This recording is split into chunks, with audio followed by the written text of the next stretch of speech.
issue na hindi mo kami puro lang gala, puro lang outing, pero ang sa ko na hindi nag-trending. Hey sir, ma'am, don't you drink while you drive, take care of yourself and somebody's life.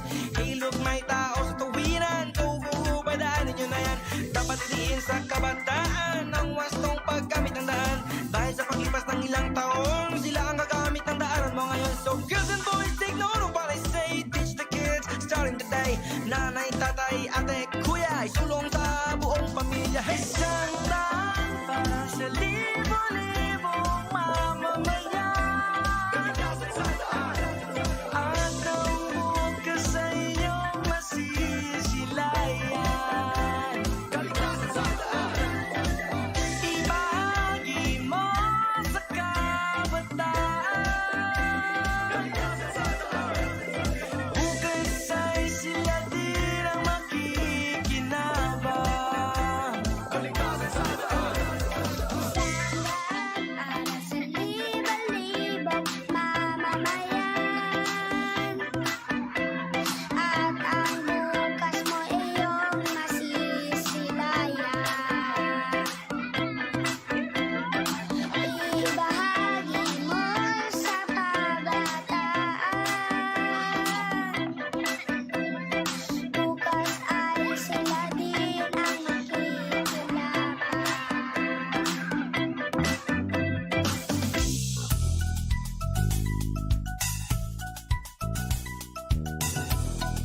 Mapagpalang hapon po sa lahat ng nakikinig at sumitutok sa mga programa natin dito sa 1116 DXASUR Community Radio. Ako po, yes, ito po ang programang Ahensya de Consensya, ang programang nagsisilbing tulay ng komunidad at gobyerno. Maayong hapon sa tanang Gapaminaw sa Zamboanga Tigay, Zamboanga del Norte ug Zamboanga del Sur. Assalamualaikum sa mga kaibigan po natin sa Basilan, Sulu at Tawi-Tawi. Buenas tardes a todos. Sa uwi ka natin sa Zamboanga. Ito ang programa Ahensya de Consensya. Iyo si Lto Balik para noon oras, servisyo publiko. At syempre po kapag Biyernes, kasama po natin ang Land Transportation Office. Para po sa inyong mga katanungan, maaari po kayong mag-text sa 0916-296-6625 o kaya mag-comment po sa ating Facebook page sa 1116 DXASUR Community Radio. Kasama po natin this afternoon si Sir Yusuf Yu Lamping, ang Director po ng LTO Region 9. Good afternoon, Sir Yu. Yes, magandang hapon, Miss Klinky. Binabati ko po ang lahat ng nakikinig sa ating programa ngayon. Today is Friday. Ito po yung programa ng LTO, Land Transportation Office, and DXES, Ahensya de Consensya. Magandang hapon po sa lahat. Assalamualaikum warahmatullahi ta'ala wabarakatuh. Buenas tardes con el todo viventes de Zamboanga, el Tawi, na DST programa. So, nandito po tayo ulit ngayon. It's a Friday. Ito po yung serbisyo publiko ng Land Transportation Office ng LTO na nagbibigay ng mga impormasyon, mga update dito sa on the part of the Land Transportation Office. So sa kaalaman po ng lahat, Ms. Klinky, ay dito sa mga JCQ area na dito sa Zamboanga Peninsula Region ay nagsiservisyo publiko na po yung ating Land Transportation Office, like in the Pagadian District Office and Molagi Extension Office in the province of Zamboanga del Sur. And then the Polog District Office, yung Registration and Licensing District Office natin sa Polog, and Sindangan Extension Office sa Zamboanga del Norte area ay nag-siservisyo publiko po sila. We started May 13, last Wednesday, up to today ay tuloy-tuloy po yung serbisyo natin. And the same with the Ipil District Office dito sa Zamboanga, Sibugay Province, and yung Buog Extension Office natin ay nag-serbisyo publiko na po. And then isama natin dyan yung Sulu, Basilan, Tawi-Tawi, yung Hulo District Office, yung Isabela City, Basilan District Office natin, and LTO Bungaw, Tawi-Tawi natin ay nag-siservisyo publiko po sila. So, except for the city of Zamboanga dahil naka-ECQ pa po tayo, so wala pong operation yung city of Zamboanga ang ating LTO offices. But din po yung ECQ dito ay mag-ooperate din po yung ating Zamboanga City District Office and yung mga DNRO, e-patrol natin and other extension offices within the city of Zamboanga. But ang update po natin dito sa mga JCQ area na to, yung binanggit ko ng mga LTO, District and Extension Office natin ay tuloy-tuloy po yung serbisyo natin, yung mga nagre-renew ng kanilang mga driver license, kukuha ng license, kukuha ng student permit, yung mag-renew ng kanilang mga sasakyan ay tuloy-tuloy po yung serbisyo ng LTO. Sa ngayon po ay pakunti-kunti pa lang. On the first day, ang update sa IPIL, district office natin ay okay naman po. The same with the other offices, yung sa Pagadian ay medyo dumadami na yung tao ngayon. The same with the Pulog and the Basolta area. So, tuloy-tuloy po yung sa Land Transportation Office, yung lahat ng kinikiter, siniservisyo na kailangan ng publiko sa aming opisina ay bukas po sa ating mga kababayan dahil JCQ na po tayo. So sa ganun po, although nagbukas kami Miss Kinky and then may mga health protocol po tayo na pinapatupad. So no face mask, no entry kasi yan po ang direktiba ng national government and yan po ang direktiba ng LTO top management namin na no face mask, no entry, tapos naglagay kami ng mga sanitizers, alcohol bago kayo pumasok sa ating mga LTO offices. Naglagay din po kami ng foot back doon, yung sa paa natin, disinfectant na tatapak muna kayo doon bago kayo pumasok. Tapos bago din po kayo pumasok sa ating mga LTO offices, ay naglalambok kayo sa may frontline natin sa ating mga gwardiya, mag-rehistro kayo dyan, yung address, complete name, and the telephone number. Para sa ganon, Ms. Clinky, lahat ng pumupunta sa LTO office natin ay nakukuha natin yung pangalan o talagang yung pumupunta sa LTO ay may talagang pupuntahan sa ating opisina. So, yan po ang isang mga sanitary health protocol na pinapatupad natin ngayon. So, medyo magbabago yung pupunta sa LTO dahil maglalakbook siya, tapos isusulat yung pangalan, tapos yung mag-disinfectant, and then no face mask, no entry po. Yan po ang mga pinapatupad natin sa ating opisina. And ito pong ginagawa natin ay para strictly observe po yung social distancing. Itong naka-JCQ tayo, ECQ tayo dito sa Zamboanga City, and ito pong mga patakaran na ini-implement ng ating LTO offices ay para po ito sa kaligtasan ng lahat, para po sa seguridad, safety ng lahat na pumupunta sa ating mga opisina, Ms. Clinton. Yes, okay. Magandang balita po yan at nakikita po natin sa mga pictures na ipinadala po ng LTO na talaga naman pong may physical distancing at balik operasyon na nga po, may mga pumupunta na opisina ng Land Transportation Office. Alright, so Sir Yul, lahat po ng opisina ng LTO ay nagbukas na at balik operasyon na maliban na lamang sa Zamboanga City. Ang Zamboanga City po, kailan po natin kung the ECQ of the city of Zamboanga is up to this weekend. So pag mag-JCQ po yung city of Zamboanga by next week ay ready na po yung ating mga district licensing district office natin dito sa city of Zamboanga. Kasama na dyan yung Zamboanga Eco Zone Extension Office natin, yung e-patrol, yung mga DNRO natin sa Ubinco Mall at saka sa may KCC ay magbubukas din po yan para magbigay serbisyo sa publiko. We are waiting for the final directive of the city government kasi sa kanila po manggaling yung kautusan na yan. But sakaling ma-arrested po yung ECQ in the city of Zamboanga ay by next week, inshallah, ready na po yung LTO Zamboanga City offices natin. Sa ngayon po ay tuloy-tuloy yung cleaning, paglilinis ng ating mga empleyado. Sa ngayon, dito sa Zamboanga registration section natin ay naglilinis po sila.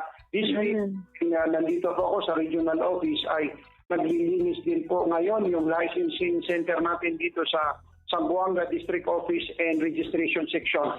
The same with the other extension offices natin dito sa City of Zamboanga na naglilinis sila, disinfectant, ini-spray po yan para in preparation doon by, hopefully by next week, malifted po, mag-GCQ ang City of Zamboanga ay mag-GCQ po by next week, Monday.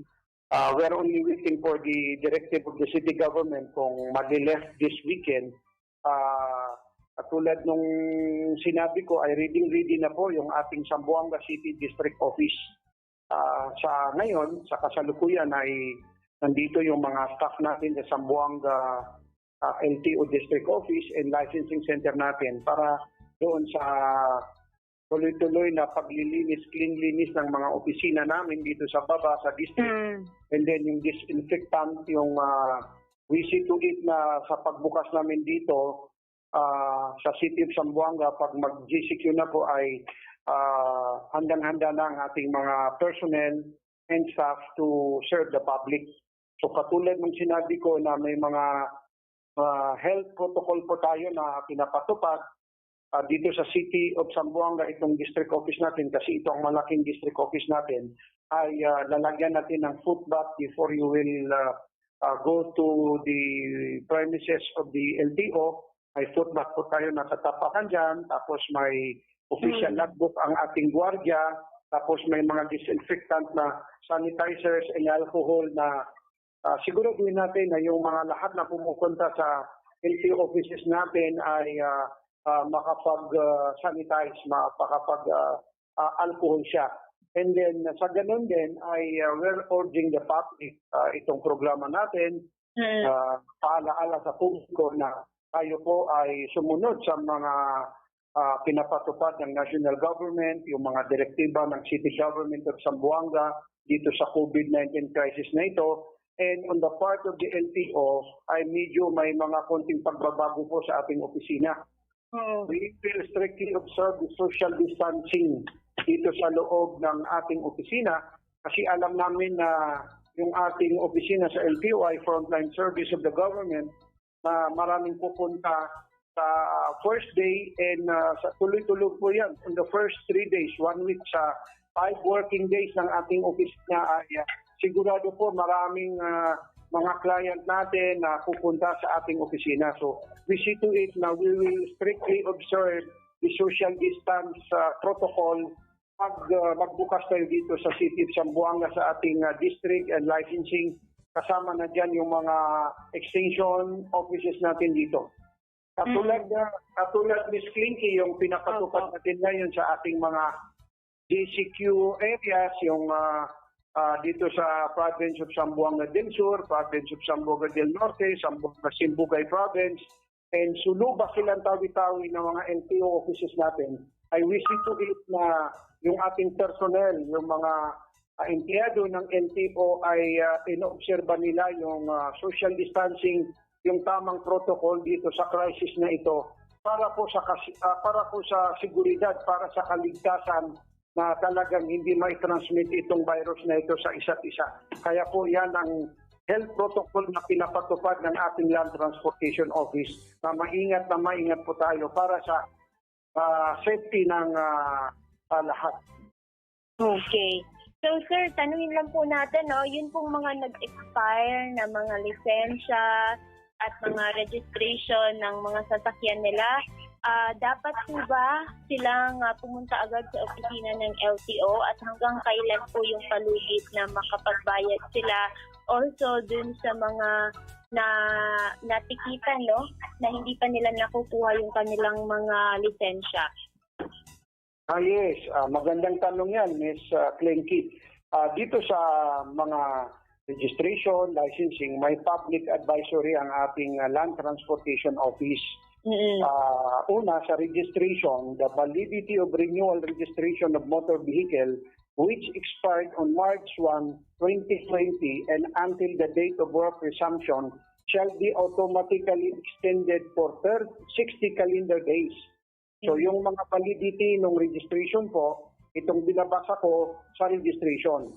For new registration, no penalty shall be collected for those vehicles purchased or with sales invoice from March 5, 2020 up to the work resumption. If the sale is reported within 15 days, calendar days upon work resumption. For miscellaneous motor vehicle transaction which expired on March 16 and until the date of work resumption shall be automatically extended for 60 days.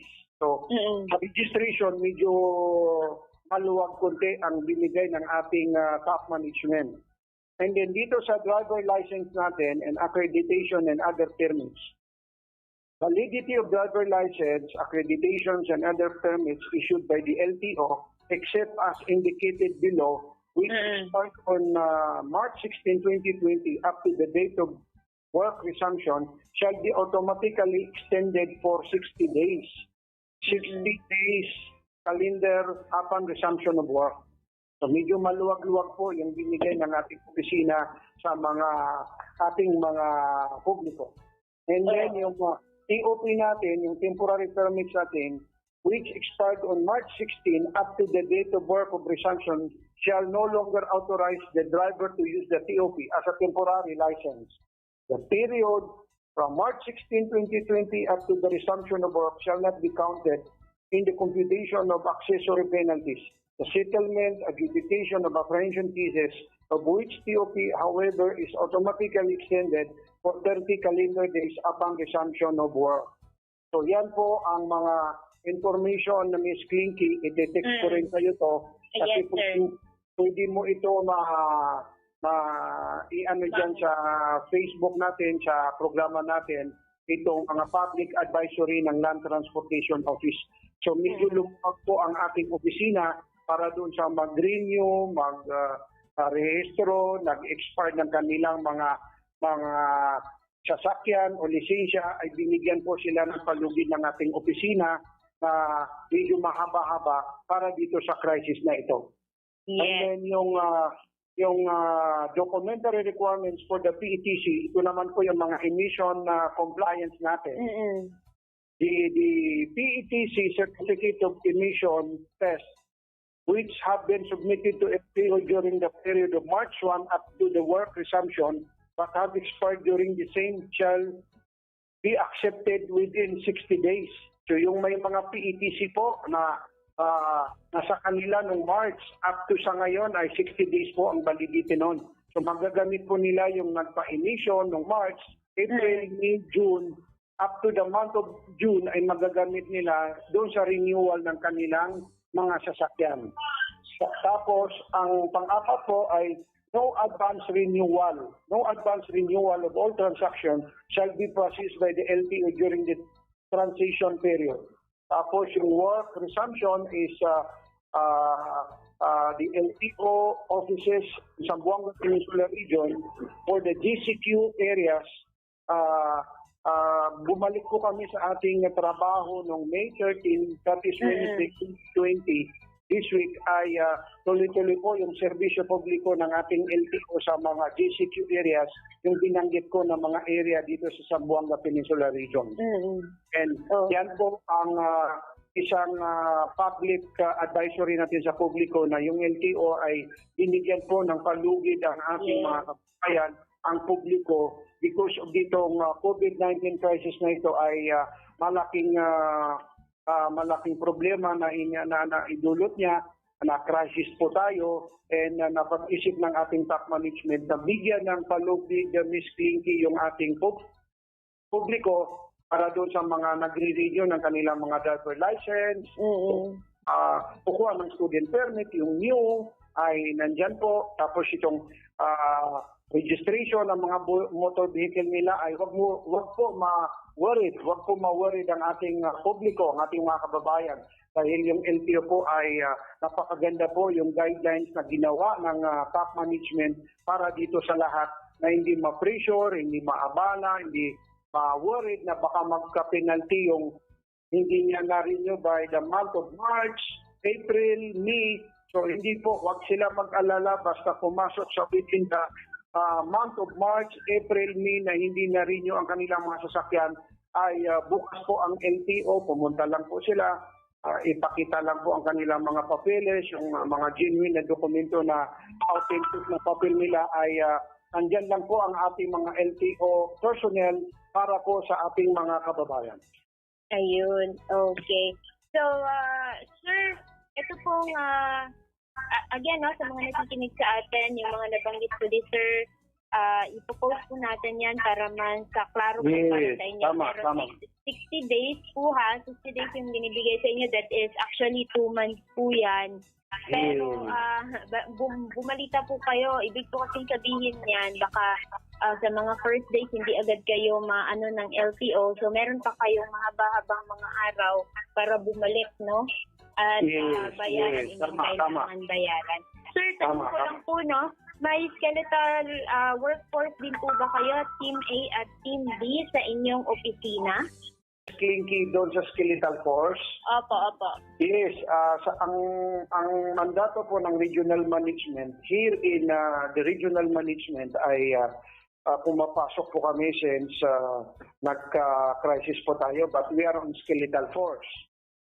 Pumapasok po ako dito sa regional office, and the same with our law enforcement, yung law enforcement natin na nagro-robing sa labas, na lumalabas sila dahil we see to it na on the law enforcement side, we are still implementing itong law enforcement on social distancing. So talagang mahigpit tayo sa yung mga nakamotorsiklo.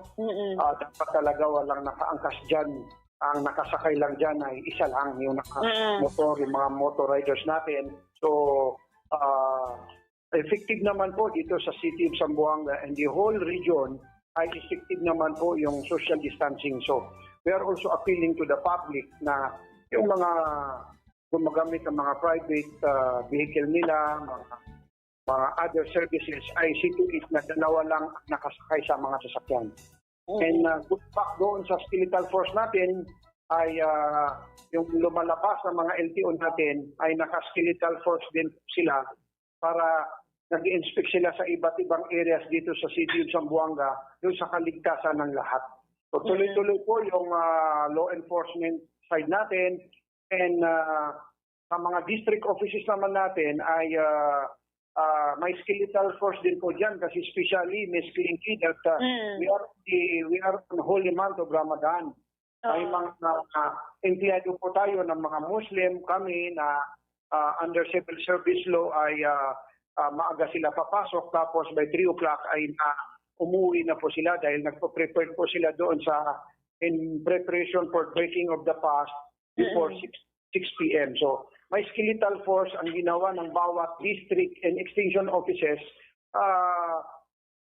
Ang mga happy po namin ang gumawa ng mga duties and responsibility ng bawat isa. So ano po ng mga bawat happy natin, yung lahat ng mga personnel ng LTO ay they have responsibility dito sa skeletal force, especially that we are on the crisis now because of this COVID-19.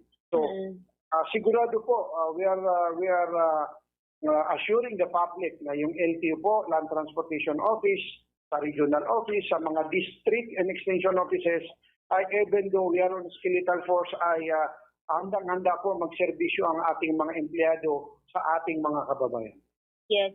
Kasi sir, iniisip natin, no, lalong-lalo na dito sa Zamboanga City, kung naka-skeletal force po tayo, gano'n din po karami yung tinatanggap ng inyong opisina everyday.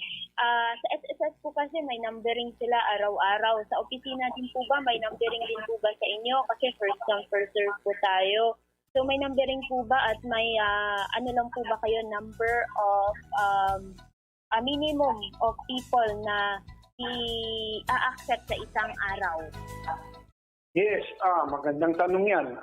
Ang ginawa ng regional management, although wala tayong ginawang limit, but we see to it sa report ng mga hepe natin, mga district and extension office natin, we see to it, like for example, in the licensing section, minsan yan po ang dinadagsa ng tao, ay kung maglinis dyan, ay mga nasa 50 na ang nakasapila.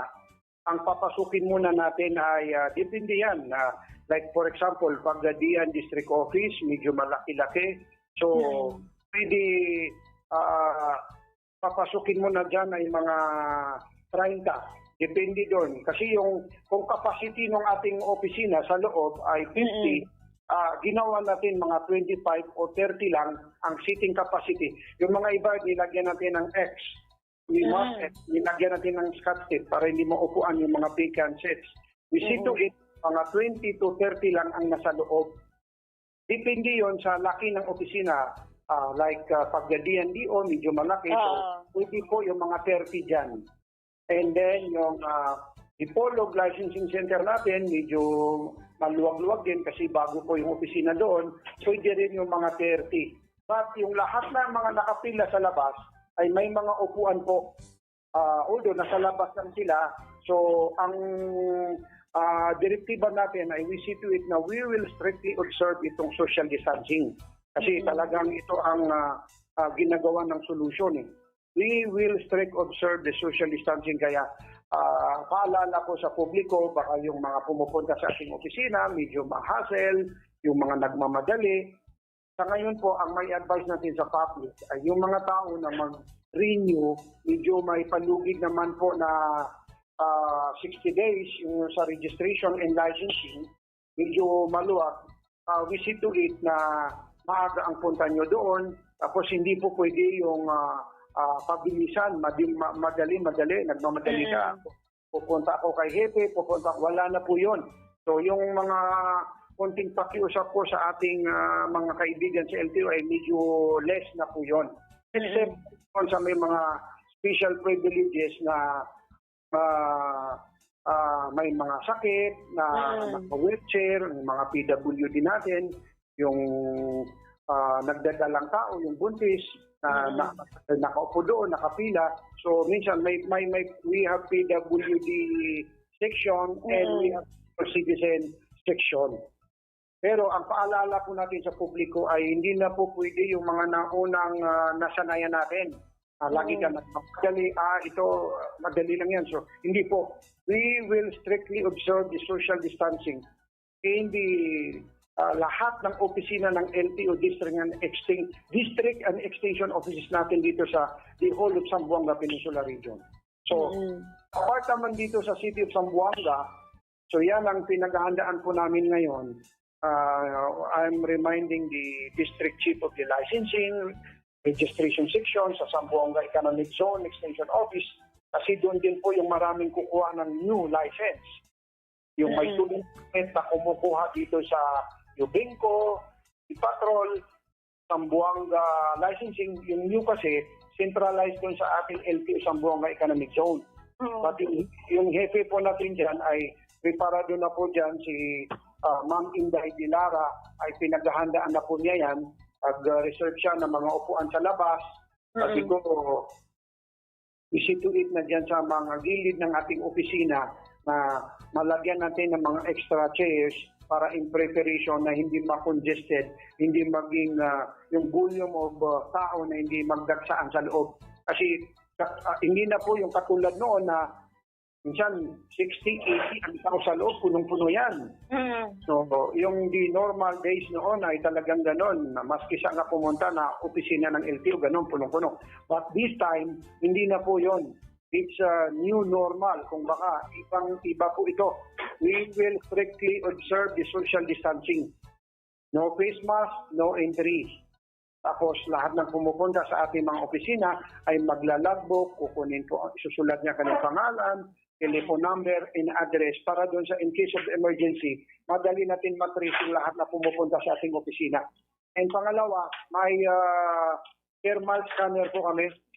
We provide sa lahat ng mga district and extension offices natin yung mga frontline natin, yung mga guard natin na nasa harap.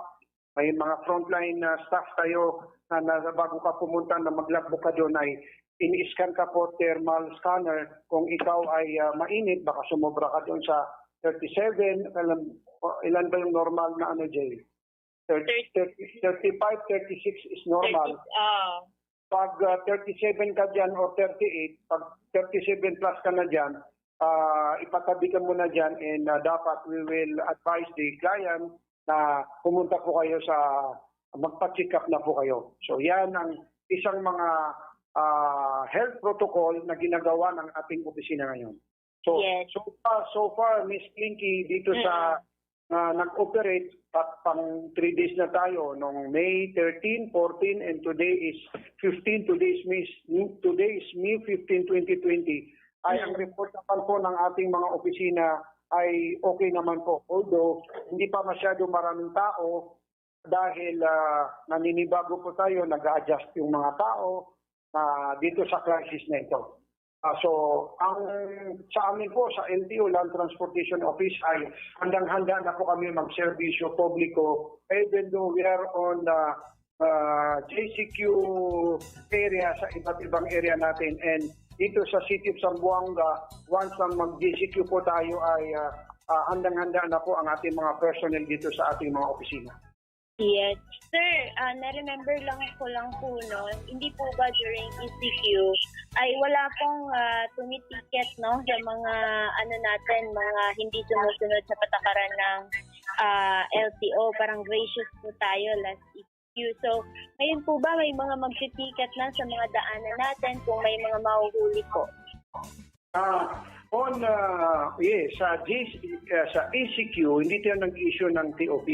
Pero except doon sa yung katulad ng mga sinabi ko sa mga previous interviews natin, paalaala sa publiko na dapat pag kayo po ay na-flag down ng LTO, law enforcement natin, o yung other LTO deputies natin ng mga enforcement, ay tumagi po kayo. Pag tinanong nila kayo, sumagot po kayo ng maayos. Dahil nandyan lang po sila para umalalay. Pero pag doon naman po sa may mga baka may ma-encounter na ibang tao na ma-flag down na iba ang sagot, hindi maganda ang arrogante, hindi maganda ang pakikisama niya, ay doon pwede nila issue ng TOP yun. Pag sumobra na po, pag kung baka yung sabi nila na he's arrogant, he's acting like kung ano-ano sinasabi. Dapat tayo po ay magalang. Ang ating law enforcement po, ang ating other law enforcement ay napakapait po. Magagalang po yan yung ating mga law enforcement.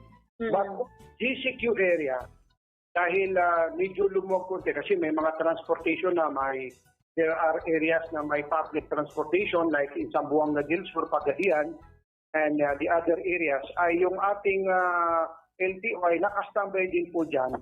Once mag-GCQ po tayo, we will still implement itong RE 4136 kasi ito po yung batas trapiko, lahat ng mga rules ng law enforcement on operation, sa mga violations sa lisensya, sa mga other traffic violations sa registrations, ay implement po natin yan on a very strictly manner. Pag GCQ area po ay tuloy-tuloy po implementation ng batas dyan.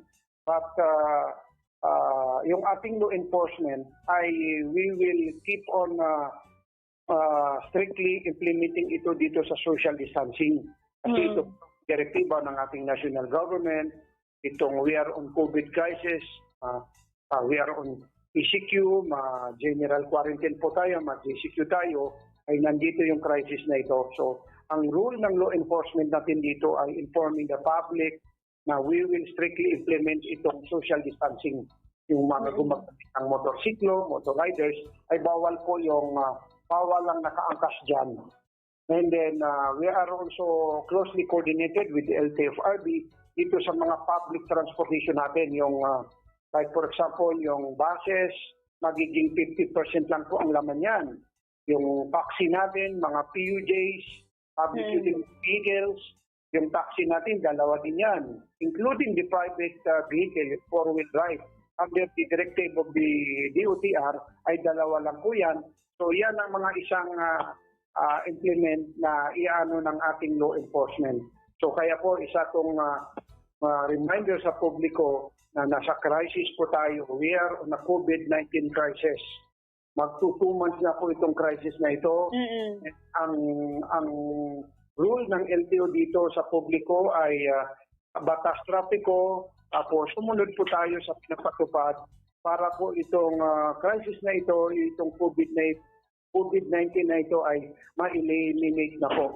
I hope we are praying to Allah, we are praying to God na the soonest possible po ay ma-eliminate itong COVID-19 crisis na ito. Kaya we in the LTO, yung part namin dyan, may mga sanitary health protocols po tayo na pinapatupad. Katulad sabi ko na bago pumasok sa LTO ay naka-face mask, magsasanitize tayo bago tayo pumasok, mag-foot bath doon. Para itong mga ganitong bagay na ito ang naibibigay, serbisyo ng ating LTO offices para sa kaligtasan ng lahat. So, yung we in the LTO, Ms. Clinky, ay tuloy-tuloy po yung ating serbisyo publiko sa ating mga kababayan. Okay. Sir, alam po namin, isa po kayo sa mga mag-check sa mga PUVs natin. Tama po ba? Dahil starting on tomorrow, 16, sir, ngayong araw po kasi mag-end yung ating ECQ. Starting tomorrow, GCQ na po tayo. And in the executive order signed by Mayor Beng, nakalagay po doon na balik operasyon na ang ating mga PUVs. At kayo po ba isa po sa mga mag-check kung may mga protocols and guidelines na din po ba na isinet ang LTFRB and was sent to LTO na ipapatupad po ninyo? Yes, in fact, kahapon ay kasama natin ang ating LTFRB Region 9 Management, si Director Zarit Clemako and Atty. Tan and staff. Magkakasama po kami kahapon. So, magkakaroon din kami ng meeting this afternoon. To finalize yung mga guidelines ng LTFRB, and yung LTO po ay nandyan kasi on the law enforcement side of the DOTR, LTO, LTFRB is under Department of Transportation, ay kasama po kami dyan na mag-assess sa kanila. So, we will urge the public na talagang we will strictly observe itong social distancing. So, malaking mababawas dito sa transportation hub natin pag in-implement ito. But we will implement this directive dahil din po doon sa kaligtasan ng lahat. Although medyo mababawa, medyo hindi natin masabi na maraming pagkukulang, but ang direktiba po dito ng ating national government is yung kaligtasan ng lahat. Kaya we in the LTO and LTFRB, we will implement itong social distancing dito sa mga public utility vehicle natin. So lahat ng mapag-usapan ng LTO and LTFRB ay ipopresent din po ito sa city government kasi magkakaroon din po yan ng pulong para dito kung tama. Because today is May 15 pala, no? Ang bilis ng oras. So, by Monday or this weekend ay baka mag-umpisa kung tuloy-tuloy na maging GCQ dito sa City of Zamboanga. But nevertheless, on the part of the LTO, kami sa Land Transportation Office, on the law enforcement side, nandyan lang po ang ating law enforcement para umalalay sa publiko. We will assist the public sa lahat po ng makakaya ng aming opisina na maitulong sa publiko ay gagawin po natin yan, and we will closely coordinate with the LTFRB dito sa pag-implement dito sa pagbabago sa ating transportation mode dito sa magiging GCQ na mag-operate na po yung public transportation natin. Ayun, okay. So, asahan po natin, isa po yung LTO natin sa mga mag-check sa ating mga PUV. Yung jeep po natin, asahan natin, balik pasahero na po sila, pati yung mga vans natin. Isa sa mga issues last time, sir, yung pasahe at saka yung physical distancing talaga. So, asahan natin ang LTO sa mga magbabantay sa atin during GCQ. Sir, since ngayon na po yung huling araw ng ECQ, ano po yung mga accomplishments ng LTO sa loob po ng 2 buwan ninyo na pananatili po sa opisina at pagiging frontliner din po natin?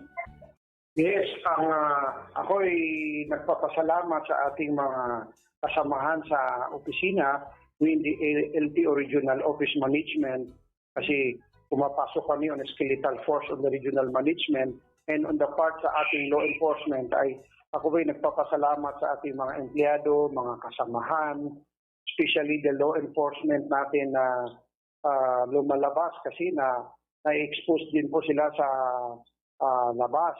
So malaking pasalamat ko po sa ating law enforcement na talagang ginawa nila yung kabayanihan. Parang frontline service din sila kasi nandyan sila sa mga checkpoint, nagro-rubing sila. Minsan uminto sila dyan ng mga 30 minutes, isang oras nakatayo sila dyan para implement itong social distancing dito sa ating law enforcement. But on the part of the regional management, we continuously monitoring the situation in the Zamboanga Peninsula regions. Lahat po ng direktiba ng ating top management, LTO, DOTR, ay ini-implement po natin dito sa City of Zamboanga. So, ang accomplishment natin dito ay yung masasabi ko ay yung tulong-tulong ng bawat isa. I'm commending sa lahat ng mga Zamboangueños, sa lahat ng mga tao dito sa Zamboanga City and the whole region na nakiisa po ang ating mga kababayan ay nakiisa sa crisis na ito. Tulong-tulong tayo, hindi lumalabas, na hindi importante yung social distancing dito sa paggamit ng mga motorsiklo ay very effective in the city of Zamboanga and the whole region. Kasi isang major transport dito is itong motorcycle, motorbike. Na very effective po. Yan ang isang accomplishment na masasabi natin, Ms. Klinky, we in the law enforcement, we in the LTO na masasabi ko na yung mga tao ay sumunod sila sa batas, sumunod sila sa information drive. Itong programa natin, Ahensya di Konsensya, na naipapaliwanag natin sa lahat, sa karamihan, na ito pong pinapaabot ng LTO ay para po sa kaligtasan ng lahat. So ako ay we are on almost 2 months. We will continue itong ginagawa natin, Ms. Klinky. We in the regional management, yan ang sabi ko, yan ang direktiba ng ating LTO top management, si Assistant Secretary Edgar C. Galvante, si DOTR Secretary Arthur Tugadi, si Director RD Alex Abaton. Yan po ang direktiba ng top management and the regional management na ako very effective po yung implementation ng social distancing on the law enforcement side para po sa kaligtasan ng lahat, para po ito sa atin lahat, para itong COVID-19 na ito ay ma-eliminate na po. We are praying na mawala na po itong crisis na ito. Ngayon, sir, ano po yung mensahe niyo sa ating mga tagapakinig? Yes, Ms. Klinky, ako'y nagpapasalamat ulit. Napakaganda ng programa natin, yung Ahensya di Konsensya, the LTO and the DXES. Every Friday, maraming salamat sa DXES, sa management nyo. Yung bagay po yung radio program na ito, yung DXES and the LTO, lahat ng mga information ng LTO ay naipapaabot po natin sa ating mga kababayan. Especially that we are on the crisis, we are on COVID-19 crisis. So malaking bagay po itong programa natin na the whole Zamboanga Peninsula region ay umaabot po ito. Dahil pag naka-iri po ito, naka-live sa Facebook, yung mga feed natin, minsan nilalive ko yung Facebook ko, yung other staff ng LTO ay naririnig po yan sa iba't ibang lugar. So, lahat ng information drive ng LTO, DOTR top management ay naipapaabot po natin. So, maraming salamat po. Yung binabati ko rin po yung aking mga kababayan ng mga Muslim because we are on 22 days now. Napakabilis ng panahon. We are on 22 days na nagpa-fasting po ang mga Muslim. Ang dasal ng aming mga kababayan ng mga Muslim ay ma-eliminate na po itong COVID-19 crisis na ito. Yan, papasalamat po sa inyo. Top management ng DXES, napakaganda ng programa natin, yung Ahensya di Konsensya, partner with the Land Transportation Office na serbisyo publiko po. So ako po ay dinabati ko ang aking mga kababayan ng mga Muslim Katulad ng sinabi ko, ang dasal po ng aming mga elders ng mga alin ay ma-eliminate. We are going to Allah subhanahu wa ta'ala na ma-eliminate na po itong COVID-19 crisis na ito sa holy month of Ramadan na ito dahil yung mga dasal po pag holy month of Ramadan po ay diretso po yan kay God, kay Allah subhanahu wa ta'ala. Ang dasal natin dito, Miss Clinky, ay dasal natin ay ma-eliminate na po itong COVID na crisis na ito para po sa ganun ay bumalik na tayo sa normal activity natin. So, in the regional management of LTO, top management, RD Alex Abaton, ako ay nagpapasalamat in behalf of the top management ng LTO, si Assistant Secretary Asik Galpante, Secretary at Portugadi of the OTR, RD Alex Abaton, in the regional management and staff, nagpapasalamat po na tuloy-tuloy po yung serbisyo publiko ng LTO, Land Transportation Office in Zamboanga Peninsula Region, dito sa COVID crisis na ito. So, binabati ko po ang aking mga Zamboangueño. Muchas gracias na todo. Que me dan el tiempo para uwi ahora hasta otra vez. Gracias na todo. Dia con Dios. Maraming salamat po sa lahat ng nakikinig sa programa natin. Maraming salamat and mabuhay kayo Miss Clinky, management PXCS. Thank you very much. Assalamualaikum warahmatullahi ta'ala wabarakatuh. Maraming salamat, Sir Yusuf Yu Lamping, ang Director po ng Regional Office 9 ng Land Transportation Office. Maraming salamat po. Ito po sa Zamboanga City. Ang siyam na bagong additional COVID-19 cases natin ay parte po sa second ng mga pinakawalan pong person deprived of liberty of PDM na nakudan po ng swab at na-test bago po ang kanirang release sa City Reformatory Center. 27 pa po ang hinihintay nating mga resulta. And again, ngayon na po ang muling araw ng ating Enhanced Community Quarantine, Day 57.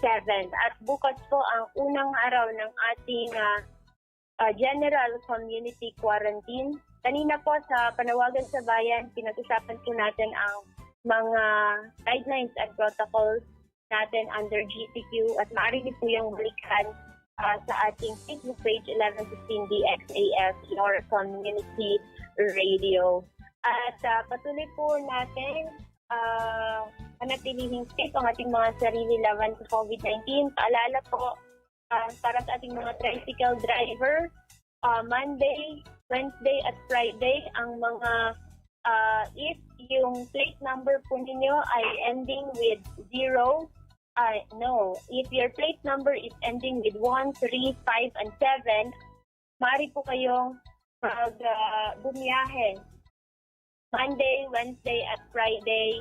Para naman sa mga plate numbers ng mga tricycle drivers natin, ending in even numbers 0, 2, 4, 6, 8, at 9, maaari po kayong bumiyahe.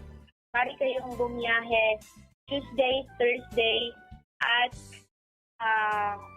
Saturday, CPHS.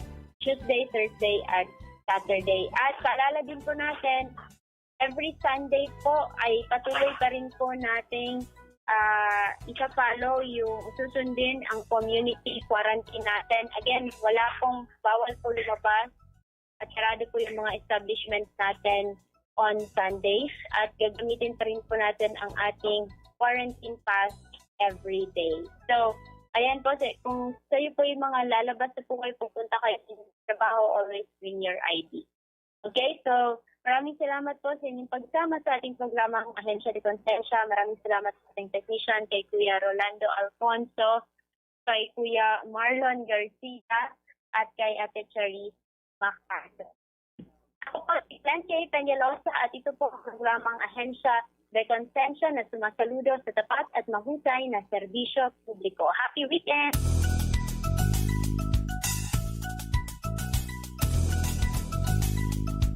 Inyong napakinggan ang programang Ahensya de Konsensya Para sa mga katanungan, mensahe o suhestyon, mag-text o tumawag sa 0916-296-6625.